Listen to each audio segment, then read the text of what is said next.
Pascoal, tenho 24 anos, eu estou cursando licenciatura em Artes Plásticas na Universidade de Brasília e eu pretendo me especializar em Educação Inclusiva e o ensino de artes na educação inclusiva, principalmente.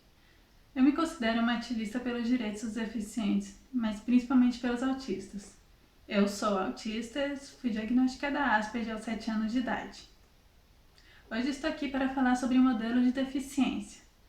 São 4 principais: o caritativo, o médico, o social e o de direitos.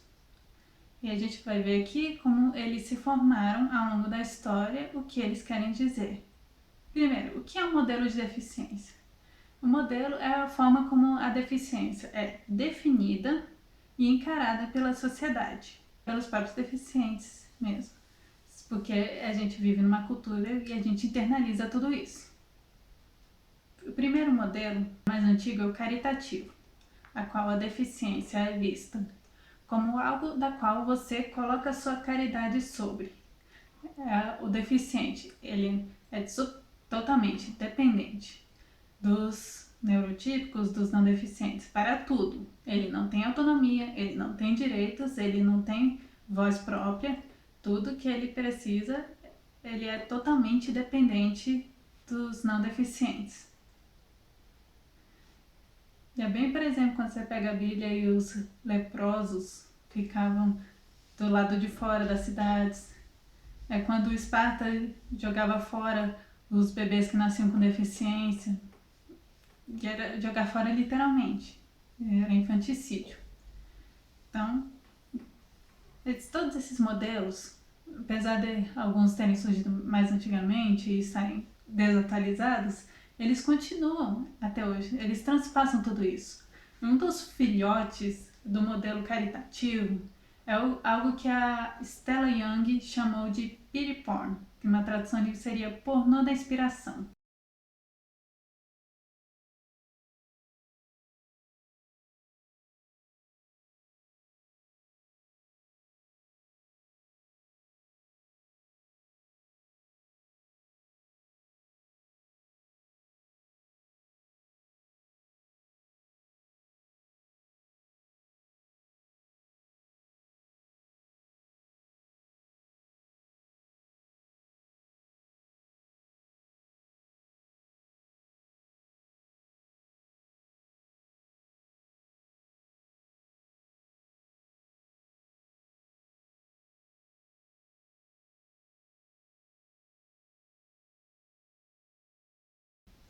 Ela usa a palavra pornô porque é uma objetificação.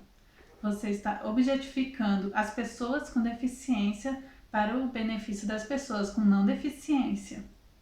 Você objetifica elas botando elas assim como um quadro da qual você se inspira. Então você pode ver isso ainda nas redes sociais. Quando você pega uma imagem de uma criança com síndrome de Down ou de uma pessoa na cadeira de rodas e bota uma frase inspiradora do tipo: antes de existir, tente. Ou você acha que sua vida é ruim? Ou então a única deficiência na vida é uma atitude? Tudo isso é bobagem. Você pode perceber claramente por quê. Você, em primeiro lugar, como eu disse, está objetificando a pessoa com deficiência. Você não vê ela como uma pessoa, mas como algo da qual você coloca a sua caridade, você doa o seu dinheiro para uma instituição, você faz uma boa ação e se sente o super-herói. Você percebe como não é notícia quando um cara ajuda uma velhinha a atravessar a rua. Mas se alguém faz uma coisa boa para um autista, o cara deu um emprego para um Asperger, e isso sai até no programa da Ellen nos Estados Unidos.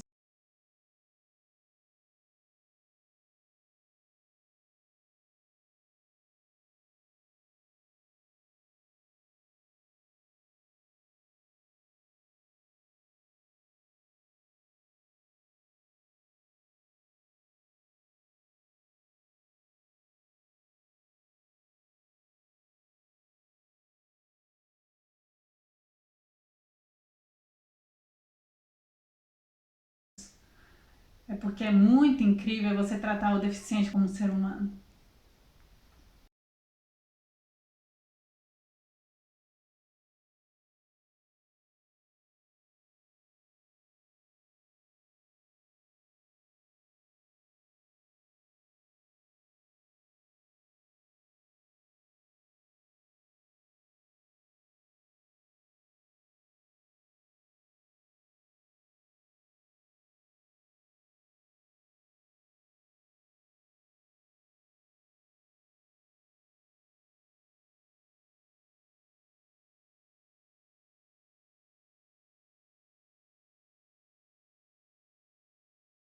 O próximo modelo é o modelo médico, que ele surgiu com o avanço da medicina e da ciência, como quando a medicina se estabeleceu como ciência e a ciência estabeleceu o método científico que a gente conhece hoje. Agora o modelo médico coloca o deficiente independente não só de sua família e de instituições religiosas, políticas, por exemplo, mas principalmente abaixo do médico.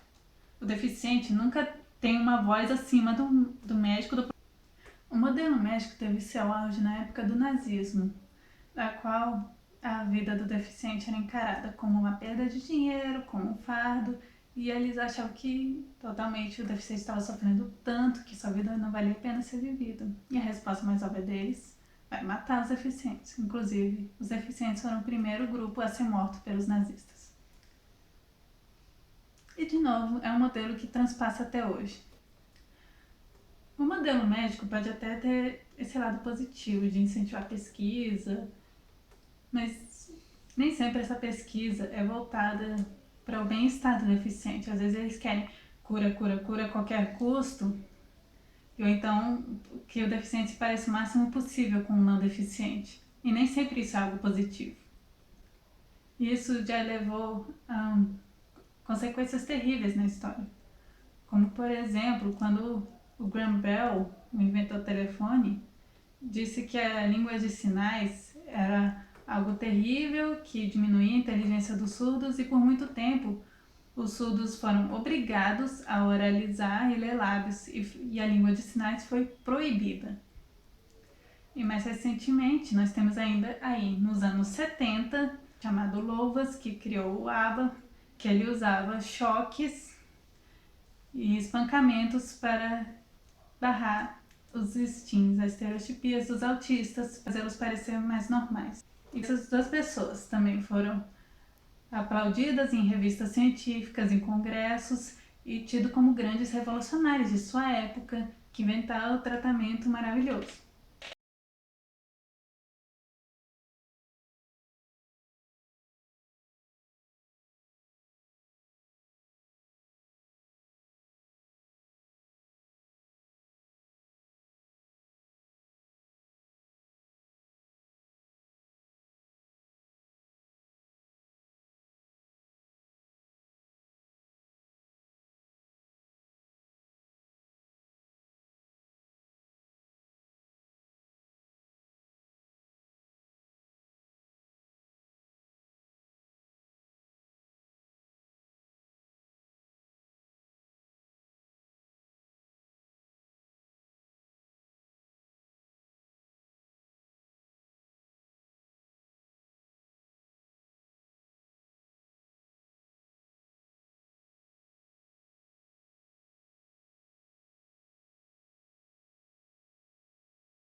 O modelo social surgiu nos anos 60, aproximadamente, que foi junto com a segunda onda do feminismo e com o movimento negro, quando os deficientes também, junto com todos esses outros movimentos, eles se viram como um grupo que estava sendo discriminado e oprimido por uma maioria.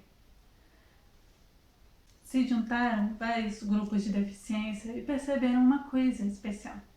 Todos esses problemas que foram apontados como grande sofrimento da vida do deficiente, não era a deficiência deles que causava. Eram os outros, era a sociedade, é o preconceito, é a falta de acessibilidade. De que o problema não está nos nossos corpos, no nosso cérebro, e sim na sociedade. Quando os vários grupos de deficiências, cegos, surdos, cadeirantes, dentre outras várias deficiências, se uniram e trocaram experiências, eles perceberam que, primeiro, grande parte dos problemas, se não quase todos, os problemas que os deficientes enfrentam não são causados pela própria deficiência em si. Eles são causados pela sociedade, pelo preconceito, pela discriminação, pela falta de acessibilidade.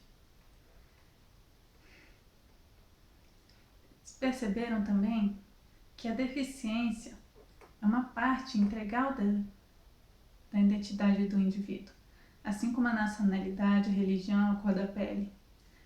Tá? Principalmente se você pensar em deficiências sensoriais e coisas neurológicas, porque é através do nosso sentido e nosso cérebro que a gente percebe o mundo e interpreta ele.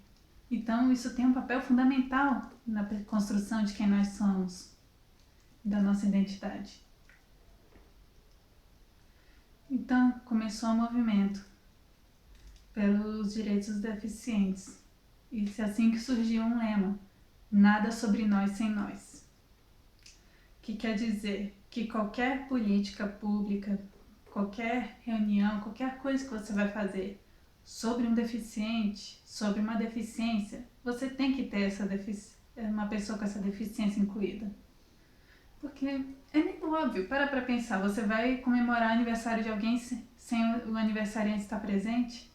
Você vai decidir algo sobre a vida de outra pessoa sem outra pessoa saber? Você e outra pessoa decide a terceira, da qual é o que vai afetar a vida dela. Não tem nenhum acesso a isso? Os deficientes começaram então a lutar pelos seus direitos humanos. E assim também que surgiu quase que gêmeo o modelo baseado em direitos, que procura deixar a pessoa com deficiência em iguais direitos à pessoa sem deficiência, porque muitos dos direitos humanos que foram estabelecidos na ONU estão sendo negados continuamente às pessoas com deficiência. Direito à vida, direito à moradia, saúde, educação, direito a ter religião que quer, casar com quem quer. Então, agora ele percebe, o modelo social percebeu uma coisa muito importante. Limitações físicas é parte da diversidade humana.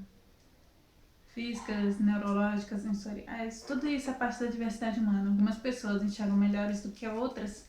Isso não seria motivo para discriminação. Deficiência ocorre quando a sociedade pega aquela limitação e tira direitos da pessoa com base nisso. Ou seja, deficiência não é uma coisa estática, da qual uma pessoa com deficiência, hoje em dia, pode ser considerada deficiente no tempo atrás. Uma pessoa com deficiência hoje em dia pode não ser considerada uma pessoa com deficiência no futuro. Isso é uma questão de contexto social.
Então, voltando lá no nosso exemplo da cadeira de rodas, que eu disse do modelo médico, que um modelo médico diria: é a pessoa na cadeira que tem o déficit de não poder andar. O modelo social diz: a deficiência está na sociedade que não pensou em construir a rampa para o cadeirante. Então, é uma sociedade que é deficiente e não é um corpo que é deficiente. Corpos têm limitações, mas as deficiências se criam quando a sociedade torna isso uma deficiência. É um pouco difícil traduzir, mas é a frase "you disable the person", ou seja, você torna deficiente a pessoa. Quando você lhe nega algum direito, quando você lhe trata com menos autonomia com base nessa limitação que ela tem.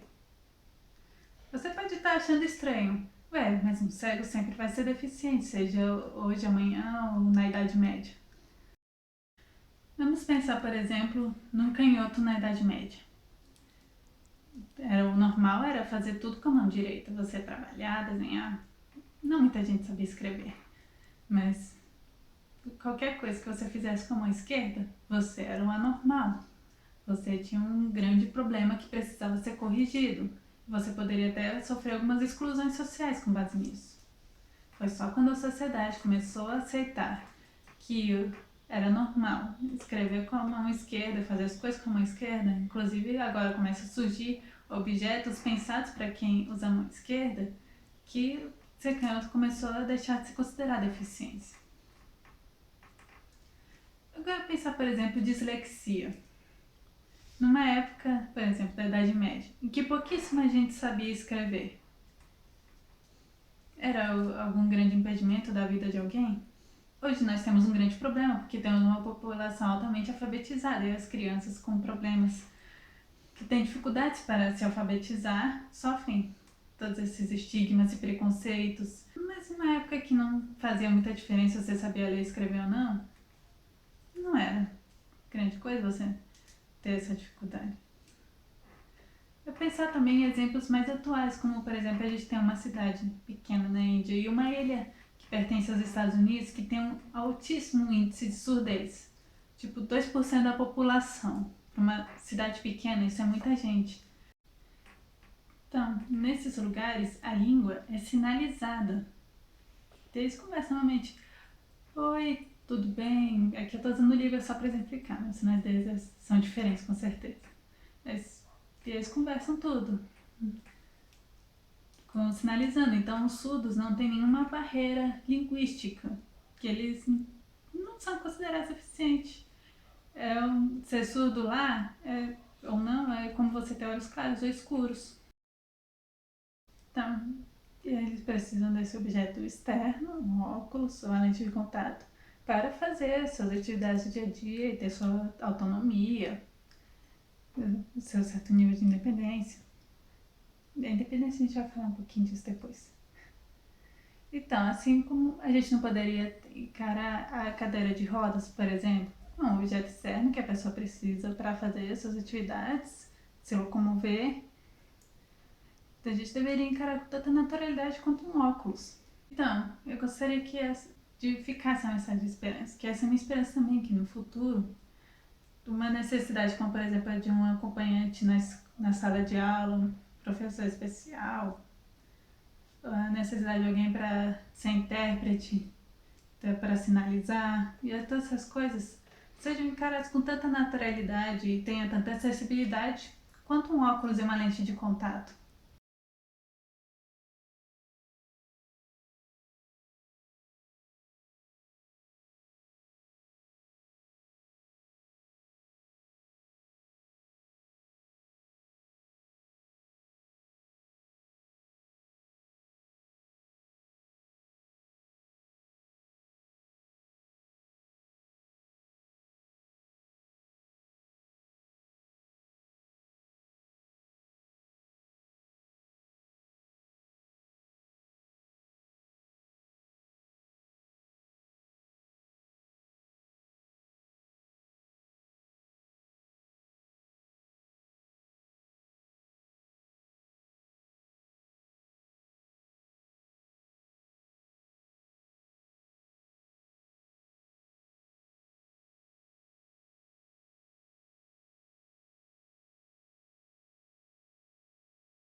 Então, nós estamos chegando no nosso ponto final aqui, neurodiversidade. Neurodiversidade começou com o neologismo nos anos 90. Foi em grupos de autistas e Aspergers que eles começaram a conversar entre si e perceber que existe também a diversidade de tipos de cérebro. E a neurodiversidade é um filhote direto do modelo social de deficiência. É praticamente o que acontece se você pegar um modelo social e aplicar a neurologias. A primeira pessoa que botou o termo neurodiversidade no artigo científico foi Judy Singer, uma autista australiana. Foi oficialmente a entrada do termo para o mundo acadêmico, nos anos 90. E logo depois, Jean Sinclair criou o termo neurotípico para se referir às pessoas com a neurologia mais padrão, da qual o mundo todo foi feito pensando nelas. E assim começou o movimento de neurodiversidade, juntamente com o movimento dos direitos dos autistas, que advoca não só pelos autistas, mas por todas as outras neurodivergências, déficit de atenção, bipolar, esquizofrenia, dislexia, descalculia, Tourette, síndrome de Down e pessoas com deficiência cognitiva ou diferenças neurológicas, que é justamente isso que quer dizer neurodivergente, alguém que não é neurotípico. Usa o termo neurodivergente ou neuroatípico. Então, assim como a gente tem diversidades de cor de pele, diversidade de culturas, nós também temos diversidade de cérebros, de forma como os nossos cérebros são ligados. E todas essas diversidades são importantes. Então, você pode já quebrar um dos maiores mitos que existe acerca da neurodiversidade. Que tem gente que diz que neurodiversidade quer negar que autistas sejam deficientes. Não, neurodiversidade vem diretamente do modelo social de deficiência. Outro preconceito e outro mito muito difundido é que acha que neurodiversidade é só para casos leves, só para Asperger ou só para quem não tem muito problema com TDA, todas essas coisas assim. Primeiro, que isso daí já não faz muito sentido de julgar quem tem mais ou menos problemas. Não é uma competição.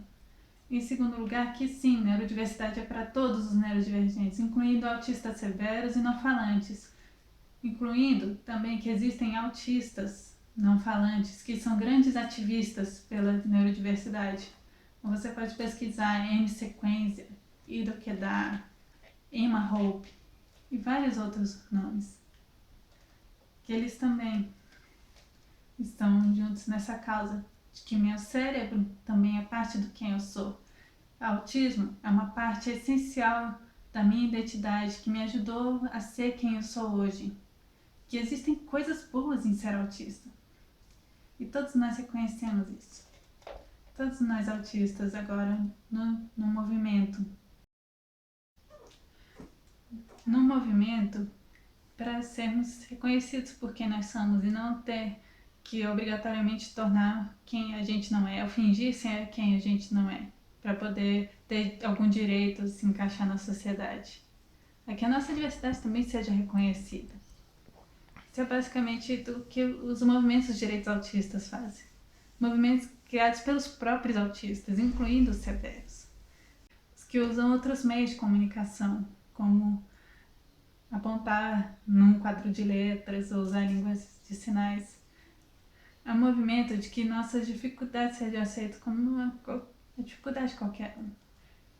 Que não seja estigmatizado, como por exemplo, independência. Quem é realmente independente no século XXI? A não ser que você more numa ilha deserta, ninguém é independente. Você precisa de outras pessoas para ter energia elétrica, você precisa de outras pessoas para ter água. Foi outra pessoa que construiu o lugar onde você mora, que fabricou o carro que você dirige. Então, por que algumas necessidades de outros são mais estigmatizadas do que outras? Estamos aqui para desconstruir o conceito de normalidade e sermos aceitos e ser mais aceito a diversidade. Para um mundo onde todas as formas de pensamento sejam valorizadas. Porque, como disse uma das ativistas não falantes, Mel Beggs, somente quando todas as formas de pensamento forem reconhecidas é que será possível os direitos humanos e a justiça.